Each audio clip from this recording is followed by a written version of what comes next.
ఏ విషయాల వెలుగులోకి రావాలి, ఎలాంటి పరిస్థితి తీసుకురావాల్సిన అవసరం ఉంది? సార్, ముందరగా అయితే భక్తులందరికీ మా చేతులెత్తి మేము క్షమాపణ చెప్తున్నాం. ఎందుకంటే ప్రభుత్వంలో మేము ఉన్నాం కాబట్టి అది మా మినిమం మేము చేయాల్సినటువంటి కర్టసీ. ఎవరూ అనుకోలేదు. It's an accident, it's an untoward incident. సరే, దాని వెనుక పూర్వాపరాలు, ఎవరి నెగ్లిజెన్స్ అవన్నీ పక్కన పెట్టేస్తే 6 ప్రాణాలని కోల్పోయాం. 6 కుటుంబాలు ఇవాళ రోజున ఒక రకంగా వాళ్ళ ఆప్తుల్ని కోల్పోయారు. వాళ్ళు ఇబ్బందులు పడుతున్నారు. ఆ బాధని, ఆ పెయిన్ని మేము ఎప్పుడూ కూడా దూరం చేయలేమండి, అందులో ఏ డౌట్ లేదు. కానీ దీనికి బాధ్యత వహించాల్సినటువంటి అవసరం ఉంది అనేటువంటి ఒకే ఒక అకౌంటబిలిటీ, వాట్ వి కాల్, అది మేము మా ప్రభుత్వం తీసుకుంది. అందుకే ఇమ్మీడియట్గా నిన్న రాత్రి జరిగినటువంటి సంఘటన జరిగిన వెంటనే, సరే టీటీడీకి సంబంధించి, TTD is an independent body, వాళ్ళు చేసే చర్యలు వాళ్ళు చేశారు. కానీ ప్రభుత్వం నుంచి కూడా ఇమ్మీడియట్గా మంత్రులు అక్కడికి వెళ్ళారు. అండ్ ఇవాళ వెంటనే ముఖ్యమంత్రి వర్యులు అక్కడికి వెళ్ళారు, ఉప ముఖ్యమంత్రి వర్యులు అక్కడికి వెళ్ళారు. స్టాక్ ఆఫ్ ది సిచ్యువేషన్ తీసుకున్నారు. ఏం జరిగింది అని అడిగారు. మేమేం విదిన్ ద వాల్స్ ఏం మాట్లాడాల. ముఖ్యమంత్రి గారు నడి రోడ్డులో అక్కడ నిలబడి ఇది జరిగింది, ఇక్కడ 2000 మందికే ఉంటే 4500 మంది ఎలా వచ్చారు ఇక్కడికి, వేర్ ఇస్ ద ఫెయిల్యూర్ అనేటువంటిది అడిగారు. ఎందుకంటున్నానంటే ఇక్కడ అది మన ఇంట్లో జరిగినటువంటి వాళ్ళ విషయంగానే మేము చూస్తున్నామండి. మొట్టమొదటిగా ఇక్కడ ఒక చిన్న అంశం ఏంటంటే శ్రీహరి గారు, ఒక చేంజ్ అనేటువంటిది తీసుకొచ్చారు. 5 సంవత్సరాల్లో కొన్ని చేంజెస్, అంటే శాస్త్రాలకు అనుగుణంగానా కాకుండా అవన్నీ పక్కన పెడితే చేంజెస్ తీసుకొచ్చారు. తీసుకొచ్చిన తర్వాత సెంటర్స్ని తీసుకొచ్చారు, క్యూ లైన్స్ పెట్టారు, టికెట్ కౌంటర్స్ అన్నారు, అవన్నారు ఇవన్నారు. తిరుమలలో జరగాల్సిన దాన్ని తిరుపతిలో కూడా పెట్టారు. Still everything was going on.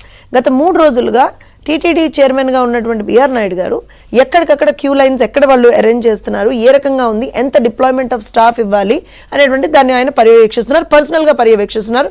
దానికి సంబంధించినటువంటి అయితే 2-3 రోజుల నుంచి దేవుడి దర్శనం అందరికీ లేదు, ముందరే వెళ్ళిపోవాలి, టోకెన్లు ఇక్కడ ఇచ్చేస్తున్నారు, అక్కడ ఇచ్చేస్తున్నారు, ఇది చేస్తున్నారు, అది చేస్తున్నారు అని ఒక రాంగ్ సోషల్ మీడియా ప్రొపగాండా ఒకటి జరిగింది.